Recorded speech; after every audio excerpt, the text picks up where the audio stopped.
사랑하는 부성부 가정 여러분 안녕하십니까. 동일교회 부목사 박우열입니다. 오늘은 1월 31일이죠. 이제 2021년도 딱 한 달이 지났습니다. 이 한 달 어떻게 보내셨나요? 가족들과 보내고 또 우리는 코로나19와도 함께 보내고 있습니다. 다행히 작년 올 초였죠. 올 초보다 확진자가 많이 줄어들어서요. 300명대에서 500명대 그 사이로 확진자가 나오고 있습니다. 그래도 안심할 때는 아니에요. 왜냐하면 그 확진자가 또 여러 곳에서 또한 돌아다니다 보면 또 확진자가 늘어나고 있고, 또한 지금은 안타깝게 여러 단체 또 뭐 어느 교회에서 운영하는 곳에서도 확진자가 나오고 있어서 참 많이 걱정스럽습니다. 그래도 우리는 이렇게 영상으로도 함께 할 수 있어서 참으로 감사한데요. 우리 부성부 가족 여러분 어떻게 지내고 계신가요? 잘 지내고 계신가요? 아니면 이 어려운 상황 속에서도 아니면 좀 어렵게 또 여러 가지 어떤 문제로 인해 알 수 없는 문제로 또 힘들어하고 계신가요? 참 많이 궁금합니다. 우리가 카톡방은 있지만 그 카톡을 통해서 대화하고 나누는 것이 많이 부족하고 제한적입니다. 왜냐하면 내가 말로써 글을 올린다 해도 내가 원하지 않은 그 표현이 글에만, 그러니까 글로써 어떤 말로 표현하지 못하는 것을 또한 표현할 수 있지만, 또 글이라는 것은 또 표현해도 내 온전한 내 어떤 감정이나 또한 내가 말하고 싶은 것이 전달되지 않을 때가 있어서 또 우리의 나눔이 많이 부족할 때도 있는데요. 그래서 한번 나와서 모였으면 좋겠어요. 아직까지 5인 이상은 모이지 못한다고 합니다. 예배는 가능한데 어떤 모임은 5인 이상 가능하지 않는다고 하니 많이 제한을 받고 있습니다. 그래도 오늘 오후에 정부가 새롭게 단계를 발표한다고 하니까요. 그 단계를 바라보고 지켜보고 그에 맞춰서 우리는 또 어떻게 우리가 올 한 해 부성부를 이끌어갈지를 나눠보도록 하겠습니다. 오늘 말씀은 3육 암송 말씀은 레위기 말씀입니다. 레위기 18장 5절 말씀입니다. 너희는 내 규례와 법도를 지키라. 사람이 이를 행하면 그로 말미암아 살리라. 나는 여호와이니라. 한 번 더 봉독합니다. 너희는 내 규례와 법도를 지키라. 사람이 이를 행하면 그로 말미암아 살리라. 나는 여호와이니라. 저도 예전 어떤 목사님 설교를 통해서 알게 됐는데, 구약 성경 중에서 유대인들이 가장 먼저 유대인의 부모님들이 사랑하는 자녀에게 가장 처음으로 가르쳐준 책이 있는데, 그게 무슨 책인지 아신가요? 구약 성경 중에서 바로 레위기입니다. 네, 저는 창세기로 생각했는데, 저는 신명기로 생각했습니다. 쉐마 6장의 쉐마의 말씀을 가지고 신명기라 생각했는데 아닙니다. 이스라엘 백성들이, 유대인들이 가장 먼저 자신의 자녀에게 가르쳐준 책이 바로 레위기입니다. 레위기를 통해서 하나님에 대한 제사와 여러 가지 또한 규례와 말씀과 또한 하지 말할 것, 해야 할 것들, 정결법들에 대해서 많이 나오잖아요. 그것을 가르치기 위해서 레위기 말씀을 제일 먼저 가르쳐 준다고 합니다.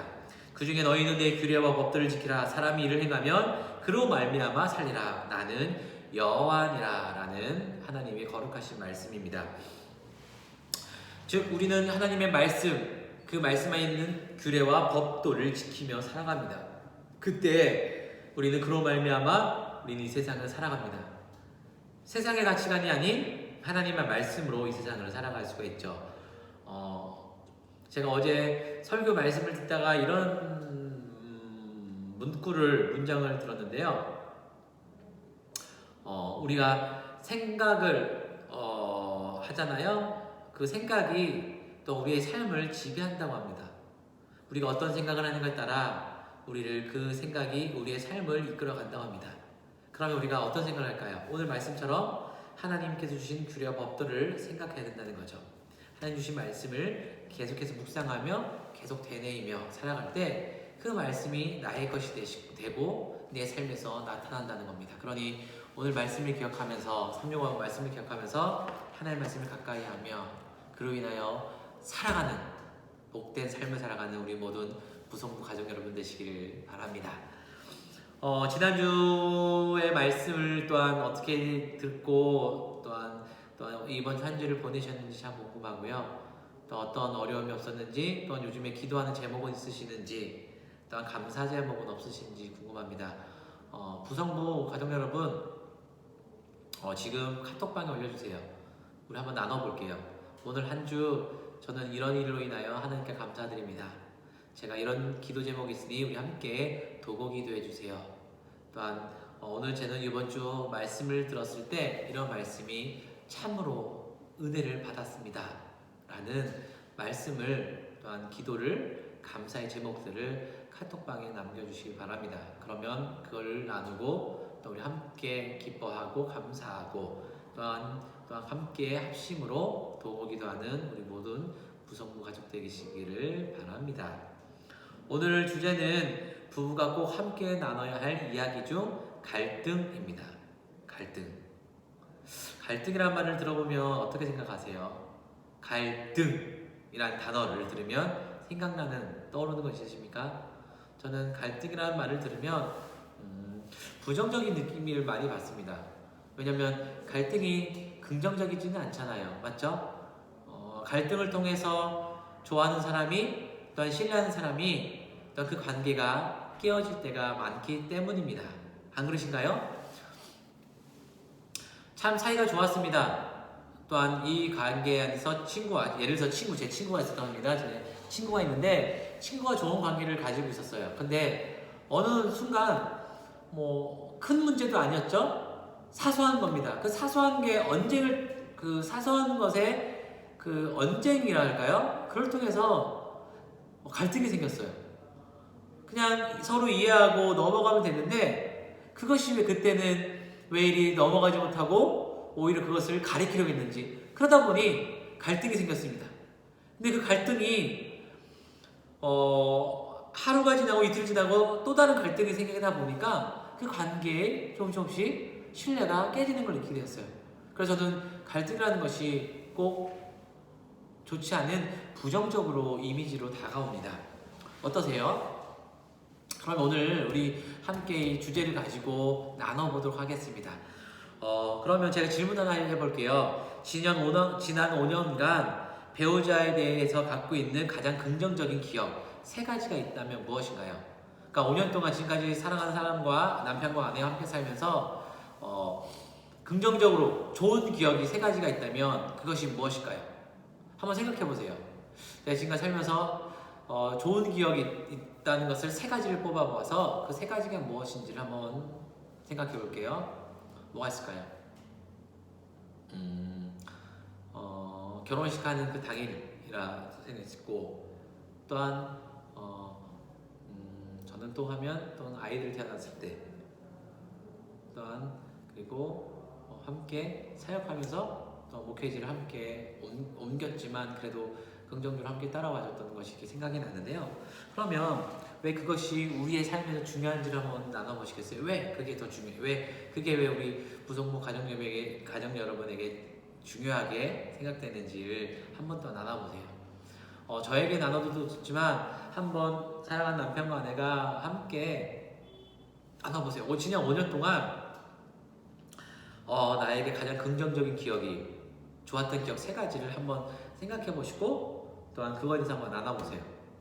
겹치는 부분도 있을 것이고 겹치지 않고 내가 이걸 생각하지 못한 것이 내 사랑하는 남편은 좋아했던 이미지가 있을 것이고, 또한 그를 통해서 행복을 찾고 행복을 누릴 수가 있습니다. 그러니 꼭 오늘 지금 하셔도 좋고, 또한 오늘 시간을 내어서 이번 주 한 주 긍정적으로 있었던 나에게 좋았던 기억 3가지를 나눠보시기를 바랍니다. 이제는 좀 더 갈등에 대한 주제로 넘어갈게요. 우리가 배우자에게 가지고 있는 생각들은 종종 부정적인 경향이 있다고 합니다. 그래서 우리가 배우자가 실망시킨 일을 어떨 때는 계속해서 되새김질, 계속해서 곱씹을 때가 있습니다. 그게 과연 좋을까요? 어떠세요? 좋은 것은 계속해서 상기시키고 기억하고 또 그에 대해서 기쁨을 느끼면 참 좋죠. 그러나 좋지 않은 것 또한 잘못한 것을 계속 기억하고 되뇌이고 되새김질하면 서로에게 불안을 갖는 거죠. 그래서 이것 또한 그래서 이것은 또 성경에서 말하는 것은 아니라고 합니다. 그래서 대부분의 사람들이 배우자가 실망시킨 일들을 지속적으로 떠올리며 살아가는 사람들이 많답니다. 하지만 그 대신 우리는 하나님께서 배우자의 삶에 역사하셨던 순간이나 그분이 현재, 미래에 배우자의 삶 속에서 어떻게 역사하실지에 대해서 집중해야 합니다. 즉 하나님께서 그 창조자이시고 섭리자이신 하나님께서 바로 나와 함께 하신 것처럼 내 사랑하는 배우자와 함께 하시고 그 배우자의 삶 속에서 함께 하실 뿐만 아니라 하나님께서 역사하시고 일하시고 또한 그 일을 통하여서 새롭게 이끌어 가신다는 것을 또한 믿는다면 그 부분을 고민하고 생각해 보라는 거죠. 그것에 집중하라는 말씀입니다. 이런 긍정적인 기억들을 반복해서 떠올리는 것이 당신에게 어색하거나 어렵게 느껴지면 작은 것부터 시작합니다. 이게 습관이 되지 않으면 어쩌면 습관인 것 같아요. 습관적으로 어느 부분 좋은 것을 상기시키고 또한 훈련이라고 생각합니다. 훈련을 해야지. 그것이 되지 않는다면 처음부터 되지 않으면 작은 것부터 시작하라는 거죠. 큰 것을 생각한 것이 아니라 작은 것부터 시작하시고 그걸 통해서 긍정적인 것을 목록을 한번 써보세요. 이런 부분이 내 아내의 삶에서 내 남편 삶에서는 이런 모습이 있었고 하나님께 이때 함께 하셨구나 라는 것을 적어보세요. 작은 것부터 적어보시고 또 큰 것이면 기억해보시고 이런 것이 참 중요합니다. 습관이죠. 그 목록을 잘 기억하고 배우자와 그의 이런 긍정적인 면들을 함께 하지 않았다면 당신의 삶이 얼마나 더 힘들었는지를 생각해 보시기를 바랍니다. 즉 아내의 삶 가운데 하나님이 역사하실 때 또한 사랑하는 남편이 하나님께 함께 하시며 역사하실 때 과연 내가 그곳에 함께 있는지를 보라는 거죠.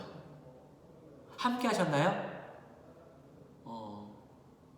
그곳에 함께하지 장소 함께하지 못하더라도 생각이나 마음이나 여러 가지 걸 나눈다면 함께한다는 거죠. 그러니까 함께한다는 거죠.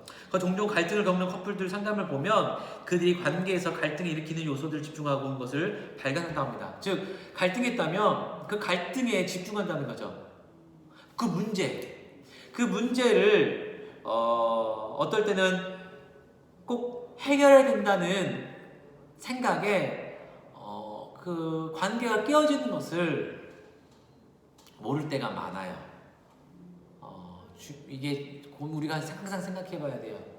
원인을 파악하는 거 중요한데 그 원인을 파악하다 보면 그 갈등이 더 일어날 수가 있어요. 어떨 때는 꼭 원인을 꼭 찾는 것이 중요하지만 꼭 그것을 통해서 그 상황을 봐야 된다는 거죠. 어쨌든 그것이 갈등이 일어날 수 있다는 겁니다. 그래서 제가 질문 한번 해볼게요. 보통 부부간의 갈등은 어디서 일어납니까? 어디서 일어나세요? 그러니까 갈등이 일어났다는 거 한번 생각해 볼게요. 부부가 다퉜다면 또 어떤 그 크게 어떤 문제로 부딪힌 적이 있다면 그 장소가 어디셨어요? 대략 어디셨나요? 집일 될 수 있고 또한 외식할 때 수 있고 뭐 자동차일 수 있습니다. 이걸 한번 생각해 보세요. 그걸 하면 그 갈등을 또 줄일 수가 있거든요. 두 번째는 부부간의 갈등은 언제 일어납니까? 어디서 일어났고 또 그것이 언제였나요? 시기가요. 예를 들어서 자동차에 있다면 장소차 언제 가는 곳에 어떨 때 그 갈등이 일어났는지를 한번 곰곰이 생각해 보세요. 최근에 갈등이 있었다면 그 갈등이 언제였는지 어디였는지 한번 생각해 보세요. 그리고 부부간의 갈등은 어떻게 끝났는지를 설명해 보세요. 갈등이 일어나면 그 갈등을 풀어놔야 되잖아요. 그 갈등을 어떻게 풀어나세요? 어디서 일어났고 언제 일어났는지 곰곰이 생각하시고 또한 그것을 그러면 내가 어떻게 풀어놨는지 남편과 아내가 그 갈등을 어떻게 해결하고 풀어내야 되잖아요. 갈등이 깊어지면 골이 깊어진다죠. 깊숙해집니다. 상처가 남아요. 어제 그 상처를 메꾸고 치료해야 되는데 그 갈등을 어떻게 끝내고 해결하는지가 엄청나게 중요합니다. 방법이 뭐예요? 한번 그 방법을 한번 고민해 보시고 정말 그 지혜를 구하면 우리가 이 어떤 문제 갈등이 났을 때 참 지혜롭게 행동해야 합니다. 그 지혜를 한번 고민해 보시고 또한 나눠보시길 바랍니다. 그래서 오늘 하루 이번 한 주는 정말 갈등에 대해서 고민해 보세요. 내가 언제 내 사랑하는 남편과 내가 갈등이 일어났고 어디서 일어났고 또 그 갈등을 하면 어떻게 풀어냈는지. 왜냐면 그것이 갈등으로 인하여 부부의 신뢰가 깨질 수 있고 또한 골이 깊어질 수 있고 할 수 있는데 어쨌든 그 갈등을 잘 극복하면 비온 뒤에 땅이 굳어지는 말씀처럼 더 단단해지는 부부가 될 수 있습니다. 그러니 오늘 제가 말씀을 드리고 나눴던 부분을 다시 한번 상기시키고 또한 그거에 대해서 남편과 내가 대화해보고 그걸 통해서 또 긍정적으로 갈등을 해결해 나가는 우리 모든 구성부 가족 여러분 되시길 바랍니다. 네, 오늘 말씀은 여기까지고요. 또 다음 주도 만나 뵐게요. 좀 있으면 구정 새로운 설날이 다가옵니다. 2주 뒤면 설날이 다가오는데 새로운 설날이 다가오는데 그래도 그 설날을 또한 기다리면서 또 이번 주 한 주 사랑하는 가족들과 행복한 시간 보내시기를 간절히 바랍니다. 그러면 다음 주에 뵙도록 하겠습니다.